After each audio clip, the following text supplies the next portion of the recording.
Hi, today I'm going to cook pampano. Very simple.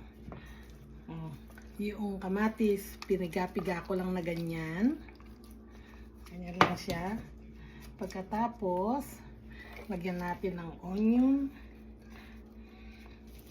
Paghaluliin lang natin onion. Lagay natin ang luya, ginger. Tapos, a pinch of salt. Ganyan lang. Tapos, imekos-mekos natin tong pampano. Ganyan lang siya, oh. Mekos-mekos natin siya dyan. I-rub lang yung kamatis, yung mga ingredients na inilagay ko. Pagkatapos, okay na siya.